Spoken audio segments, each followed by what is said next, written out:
HMDA మాజీ director Shiva Balakrishna కస్టడీలో చెప్పిన వివరాలతో పాటు ఐఏఎస్ అరవింద్ కుమార్ పాత్రపై రిపోర్టు తయారు చేశారు ఏసీ అధికారులు. ఐఏఎస్ అరవింద్ కుమార్ ను విచారించేందుకు ఏసీబీ ప్రభుత్వం అనుమతి కోరింది. ఇక ప్రభుత్వం అనుమతి ఇస్తే ఐఏఎస్ ను విచారించేందుకు సిద్ధంగా ఉన్నారు ఏసీబీ అధికారులు. శివ బాలకృష్ణ 8 ఏళ్లలో 10 సెల్ ఫోన్లు 9 ల్యాప్టాప్లు వాడినట్లు గుర్తించారు. శివ బాలకృష్ణ అక్రమంగా సంపాదించిన ఆస్తుల వివరాలను ల్యాప్టాప్, హార్డ్ డిస్క్ లో ఏసీబీ గుర్తించింది.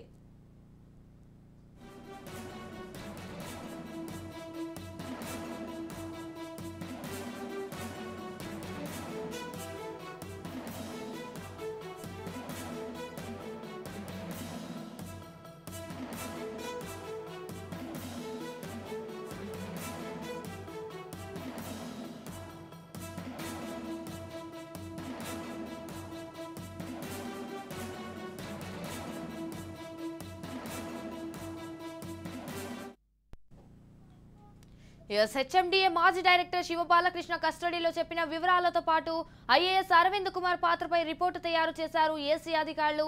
ఐఏఎస్ అరవింద్ కుమార్ ను విచారించేందుకు ఏసీబీ ప్రభుత్వం అనుమతి కోరింది. ఇక ప్రభుత్వం అనుమతి ఇస్తే ఐఏఎస్ ను విచారించేందుకు సిద్ధంగా ఉన్నారు ఏసీబీ అధికారులు.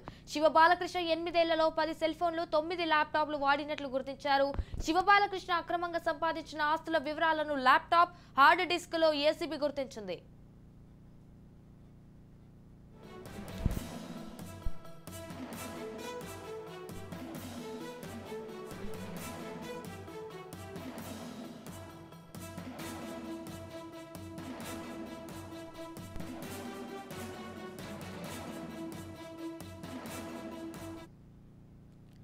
హెచ్ఎండిఏ మాజీ డైరెక్టర్ శివ బాలకృష్ణ కస్టడీలో చెప్పిన వివరాలతో పాటు ఐఏఎస్ అరవింద్ కుమార్ పాత్రపై రిపోర్టు తయారు చేశారు ఏసీ అధికారులు. ఐఏఎస్ అరవింద్ కుమార్ ను విచారించేందుకు ఏసీబీ ప్రభుత్వం అనుమతి కోరింది. ప్రభుత్వం అనుమతి ఇస్తే ఐఏఎస్ ను విచారించేందుకు సిద్ధంగా ఉన్నారు ఏసీబీ అధికారులు. రైట్, ఇక దీనిపై పూర్తి సమాచారం మా ప్రతినిధి విక్రాంత్ ఫోన్ ఇన్ లో అందిస్తారు. విక్రాంత్, చెప్పండి, దీనికి సంబంధించిన అప్డేట్స్ ఏంటి? ఇటు హెచ్ఎండిఏ మాజీ డైరెక్టర్ అయినటువంటి శివ బాలకృష్ణ కేసులో సంచలన విషయాలు వెలుగులోకి వస్తున్నాయి. ఏసీబీ విచారణలో పలువురు ఐఏఎస్ అధికారుల పేర్లు కూడా బయటకు వచ్చినట్లు తెలిసింది. ఇందులో హెచ్ఎండిఏ మాజీ ప్రిన్సిపల్ సెక్రటరీ అరవింద్ కుమార్ పేరు కూడా ప్రముఖంగా వినిపిస్తుంది. ఆయన పేరును శివ బాలకృష్ణ విచారణలో కూడా వెల్లడించినట్లు తెలిసింది. అయితే ఆయన సూచన మేరకే అనుమతులు మంజూరు చేసినట్లు కూడా శివ బాలకృష్ణ విచారణలో ఇప్పటికే వెల్లడించారు. దీంతో అరవింద్ కుమార్ మీద కూడా ఈ అవినీతి ఉచ్చు బిగుస్తుంది అనుకుంటుందన్న కామెంట్స్ ఐఏఎస్ వర్గాల్లో వినిపిస్తా ఉన్నాయి. ప్రధానంగా అరవింద్ కుమార్ ఆదేశాల మేరకే తాను చేసినట్టు శివ బాలకృష్ణ తెలపడంతో ఇప్పుడు ఫోకస్ అంతా ఇటు అరవింద్ కుమార్ వైపు మళ్ళిందని చెప్పుకోవాలి. వివిధ రియల్ ఎస్టేట్ కంపెనీల నుంచి ల్యాండ్ సెటిల్మెంట్ లో శివ బాలకృష్ణ అక్రమ ఆస్తులు కూడా పెట్టినట్టు కూడా ఇప్పటికే ఏసీబీ విచారణలో కనుగొన్నారు. అయితే ఒక్క శివ బాలకృష్ణ వల్లనే ఇది సాధ్యం కాదని అనుమానించిన ఏసీబీ అధికారులు ఆయనకు సహకరించిన ఆయనను ప్రేరేపించినటువంటి ఐఏఎస్ అధికారుల చిట్టాన్ని కూడా ఒక్కొక్కరిని బయటకు తీయాలని నిర్ణయించుకున్నారు. ఇందులో ఐఏఎస్ అధికారి అయినటువంటి అరవింద్ కుమార్ పేరు కూడా ప్రముఖంగా వినిపించింది. శివ బాలకృష్ణ తన కన్ఫెషన్ స్టేట్మెంట్ లోనూ అరవింద్ కుమార్ పేరును ప్రస్తావించాడు. అయితే ఐఏఎస్ అధికారులను కూడా విచారించేందుకు ప్రభుత్వ అనుమతిని తీసుకునే ఏర్పాట్లలో కూడా ఏసీబీ అధికారులు నిమగ్నమయ్యారు. అయితే శివ బాలకృష్ణ చెప్పిన విషయాల్లో కూడా ముఖ్యమైన మరొక అంశం కూడా ఉంది. నాసింగ్ లో ఉన్నటువంటి ఒక స్థిరాస్తి వ్యాపారం నుంచి కూడా ఐఏఎస్ అధికారి 10 కోట్ల రూపాయలు డిమాండ్ చేశాడని, అందులో తొలి వాయిదాగా కూడా ₹1 కోటి ఇప్పటికే ఇచ్చినట్లు కూడా శివ బాలకృష్ణ ఒప్పుకున్నట్లు కూడా ఏసీబీ అధికారులు తెలిపారు. ఆ ఐఏఎస్ అధికారి అరవింద్ కుమారే అని ఆయనకు శివ బాలకృష్ణతో ఆయనకు సాన్నిహిత్యం ఉందని కూడా చెప్తున్న పరిస్థితుల్లో ప్రభుత్వం నుంచి అనుమతి వచ్చిన వెంటనే అరవింద్ కుమార్ ను కూడా ఏసీబీ అధికారులు కూడా విచారణ చేసే అవకాశం ఉంది. గత కేసీఆర్ ప్రభుత్వంలో కూడా అరవింద్ కుమార్ కీలకంగా వ్యవహరించారు. అప్పటి మంత్రి కేటీఆర్ అత్యంత సన్నిహితుడుగా ఉండేవారు అరవింద్ కుమార్.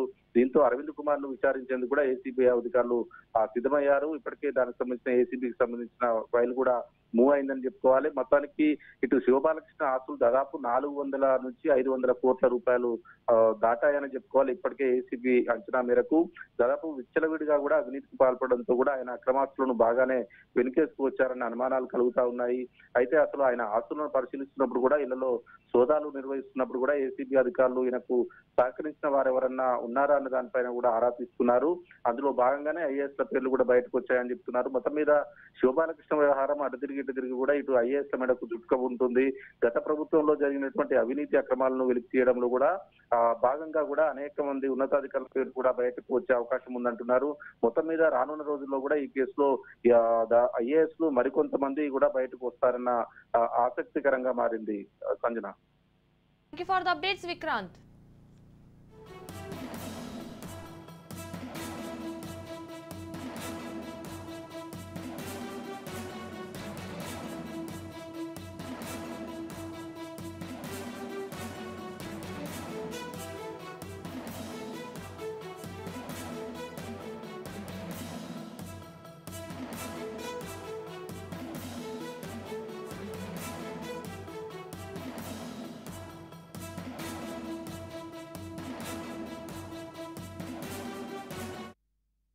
హెచ్ఎండిఏ మాజీ డైరెక్టర్ శివ బాలకృష్ణ కస్టడీలో చెప్పిన వివరాలతో పాటు ఐఏఎస్ అరవింద్ కుమార్ పాత్రపై రిపోర్టు తయారు చేశారు ఏసీ అధికారులు. ఐఏఎస్ అరవింద్ కుమార్ ను విచారించేందుకు ఏసీబీ ప్రభుత్వం అనుమతి కోరింది. ఇక ప్రభుత్వం అనుమతి ఇస్తే ఐఏఎస్ ను విచారించేందుకు సిద్ధంగా ఉన్నారు ఏసీబీ అధికారులు. శివ బాలకృష్ణ 8 ఏళ్లలో 10 సెల్ ఫోన్లు 9 ల్యాప్టాప్లు వాడినట్లు గుర్తించారు. రైట్, ఇక దీనిపై పూర్తి సమాచారం మా crime bureau chief Inna Reddy phone in లో అందిస్తారు. ఇన్నారెడ్డి, చెప్పండి, దీనికి సంబంధించిన అప్డేట్స్ ఏంటి? మనం గమనించవచ్చు, శివ బాలకృష్ణను పోలీస్ కస్టడీలో విచారించిన నేపథ్యంలో దాదాపు 8 రోజుల విచారణలో వాటికి కీలకమైన అంశాలను కూడా ఆయన బయటపెట్టడం జరిగింది. వెంటనే ఆయన అంటే జ్యుడిషియల్ కస్టడీకి రిమాండ్ చేస్తున్న క్రమంలో ఆయన రిమాండ్ రిపోర్ట్ లో చాలా కీలకమైన అంశాలను కూడా మనకు తెలుస్తా ఉన్నాయి. దీంతో ప్రధానం మనం గమనిస్తే ఈయన అంటే శివ బాలకృష్ణ సంబంధించిన దాంట్లో ఐఏఎస్ అరవింద్ కుమార్ పాత్రకు సంబంధించి చాలా ఆయన ఆ అక్రమ లేఅవుట్లకు ఈయన రికమెండ్ చేసి అనుమతులు ఇప్పించుకున్నాడని చెప్తున్న నేపథ్యం కూడా ఉంది అని చెప్తా ఉంది. అయితే ఐఏఎస్ విచారించాలంటే అంటే కొన్ని గవర్నమెంట్ నామ్స్ ప్రకారం ఏదైనా ఐఏఎస్ విచారించాలంటే ఖచ్చితంగా ప్రభుత్వం అనుమతి తీసుకోవాల్సి. సో ఆ కేసు యొక్క డెన్సిటీ అంటే కేసు ఉన్న విషయాన్ని బట్టి అంటే ఆయన అవినీతికి పాల్పడ్డాడు, తర్వాత సేకరించిన సాక్ష్యాలను బట్టి పూర్తిగా ప్రభుత్వానికి అప్పీల్ చేసుకుంటే అవన్నీ పరిశీలించిన తర్వాత ప్రభుత్వం అనుమతిస్తే వెంటనే ఆయన్ను విచారించేందుకు అనుమతి దొరుకుతా ఉంది. సో అనుమతి దొరికిన తర్వాత ఐఏఎస్ అరవింద్ కుమార్ సంబంధించిన వ్యవహారంలో ఇప్పటికే కోట్ల రూపాయలు నేను క్యాష్ కూడా ఇచ్చాను, తర్వాత దాదాపుగా 10 కోట్ల రూపాయల వరకు ఆయనకు ముట్టాయని చెప్పడం కాకుండా కొన్ని అక్రమ లేఅవుట్లకు ఆయన రికమెండ్ చేసి తర్వాత ఆయన ద్వారా కూడా కొన్ని అక్రమ లేఅవుట్లకు నేను లంచాలు తీసుకున్నా చెప్తున్న వ్యవహారం మీద శివబాలకృష్ణ ఇచ్చిన కన్ఫెషన్ రిపోర్ట్ లో చాలా స్పష్టమైన ఆధారాలతో సహా ఆయన ఇచ్చిన నేపథ్యంలో ఖచ్చితంగా మరి ఈ ఐఏఎస్ అరవింద్ కుమార్ వ్యవహారంలో పోలీసులు ఐఏసీ అధికారులు విచారణ చేయడానికి కూడా పూర్తిగా సన్నద్ధమయ్యారు. దానికి సంబంధించి ఎప్పుడైతే ఆయన శివబాలకృష్ణను జ్యుడిషియల్ కస్టడీకి రిమాండ్ చేస్తున్నప్పుడే రిమాండ్ రిపోర్ట్ లో కోర్టుకు సబ్మిట్ చేశారు కాబట్టి ఆ కోర్టుకు సబ్మిట్ చేసే రోజే ఆ ప్రభుత్వానికి కూడా చెప్పారు, రేపు కానీ ఎల్లుండి కానీ ఆ ప్రభుత్వం నుంచి అనుమతి రాగానే ఐఏఎస్ అరవింద్ కుమార్ తర్వాత ఇంకా మరికొంతమంది ఉన్నతాధికారులు కూడా ఇంట్లో ఇన్వాల్వ్ అయి ఉన్నారు. ఆ తర్వాత హెచ్ఎండిఏలో ఉన్న కొంత అధికారులు ఉన్నారు కాబట్టి వాళ్ళకు కూడా నోటీసులు జారీ చేసి ఇంకా కీలకమైన సాక్ష్యాలు సేకరించాలంటే ఐఏఎస్ విచారిస్తే ఇంకా కొంతమంది ఐఏఎస్లు కూడా దీంట్లో ఇన్వాల్వ్ అయినారనే విషయం కూడా వచ్చే అవకాశం కనిపిస్తుంది. మొత్తం మీద ప్రభుత్వ అనుమతి వస్తే మాత్రం ఇప్పుడు ఐఏఎస్ అరవింద్ కుమార్ విచారిస్తే ఇంకా చాలా విషయాలు తెలుస్తాయని చెప్పని కూడా ఏసీ అధికారులు భావిస్తా ఉన్నారు. Sanjana. Right, thank you for the updates Inna Reddy.